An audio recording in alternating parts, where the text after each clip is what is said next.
Olá! Tudo bem convosco? Eu sou o Ricardo Crispim e este é o 11º episódio da segunda temporada do podcast Uma Velha Questão. Gostaria de começar este episódio com uma nota pessoal, breve, mas enquadradora, uma espécie de disclaimer. Quem me segue sabe que trabalhei durante 13 anos num lar de idosos.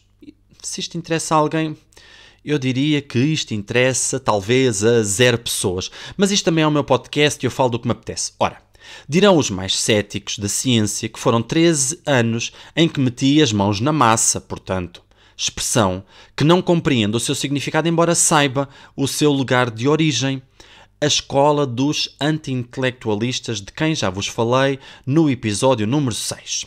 Estava eu a dizer que trabalhei durante 13 anos num lar de idosos e depois passei para o lado de lá. Vocês não viram porque isto é um podcast, mas eu fiz aspas voadoras quando disse lado de lá. Para os anti-intelectualistas, o lado de lá é o lugar dos outros, dos que não estão na prática. Para os anti-intelectualistas, estes outros são os que produzem ciência, que contribuem para o desenvolvimento do conhecimento científico, que promovem espaços de reflexão estruturada e sustentada em parâmetros testados com vista a gerar evidências e, se tudo correr bem, transformar a realidade que nos dias de hoje está para lá de complexa. O lado de lá é, enfim, como dizer, o caroço de um fruto. É dele que nasce o que comemos, mas que, parecendo que não se gosta, não se come e, se não for devolvido à terra para dar vida outra vez, irá para o lixo tão depressa quanto possível. Na escola dos anti-intelectualistas aprende-se a comer o que dá o caroço, mas não se aprende a compreender de onde veio e para onde vai o dito caroço, que é como quem diz, a teoria vale muito pouco. Este episódio não é sobre anti-intelectualistas, mas estamos a par que a relação teoria e prática é um tema que divide, que polariza, que inclusive é um tema que desperta e tantas vezes exacerba paixões. É por isto que, em defesa do meu bom nome, deixo claro o meu mais profundo respeito pela posição contrária à que eu próprio defendo. Entre aqueles que defendem apenas a teoria ou apenas a prática, ou ambas, que quanto a mim esta última é mais certa, felicito todos os que têm uma visão distinta ou oposta à minha nesta matéria. Respeito-vos na mesma medida em que de vós discordo. Porque é essa a beleza do debate respeitoso, profundo e reflexivo que faz crescer e avançar contra a corrente.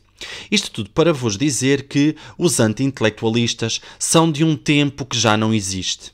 Posto isto, numa altura em que a sociedade tende para procurar o que nos distancia, é hora de criar pontes e conexões fortes, neste caso particular, entre a teoria e a prática. A minha reflexão de hoje é sobre o que tenho descoberto ao longo da caminhada que tenho feito enquanto cientista. Para o episódio de hoje trago-vos 2 reflexões. No próximo episódio trarei mais. Então, a primeira reflexão situa-se na minha relação com a ciência. Ao longo dos últimos anos, esta relação, em alguns casos mais do que amorosa, dado o pacto, eu diria quase de sangue, que assumi, evoluiu de uma postura utilitarista para uma postura de humildade e compromisso. Inicialmente, a percepção era de que eu poderia usar a ciência a meu belo prazer para satisfazer os meus interesses e objetivos pessoais. Contudo, com o passar dos anos, emergiu uma transformação. O reconhecimento de que o meu papel enquanto investigador é servir a ciência, orientando-me pelas suas exigências, princípios, objetivos, rigor e ética científica. O que é que eu quero dizer com isto? A ciência não existe para benefício próprio, mas antes para o desenvolvimento de uma comunidade, de um país.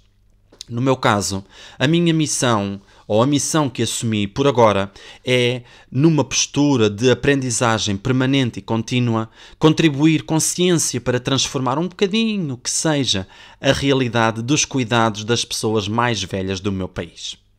Outra coisa que tenho aprendido é que nada sei. Este deve ser o pressuposto de qualquer cientista. Sabem, no meio académico, para fazer um bom trabalho, é necessário fazer uma ou várias boas perguntas. E tudo começa numa boa pergunta. A pergunta tem de ser a certa, no momento certo, com as ferramentas certas ao nosso redor para a poder responder. No fundo, é disto que nasce a ciência. É por isso que nas reflexões que faço, a partir da secretária onde trabalho diariamente, concluo que me tenho especializado em ser perguntador. Em ciência, aprende-se a fazer as perguntas mesmo importantes. E as perguntas mesmo importantes são aquelas que ainda não têm resposta, são aquelas que ninguém fez, mas também são aquelas que os investigadores fazem, perspectivando as ferramentas que têm ao seu dispor para tentar responder.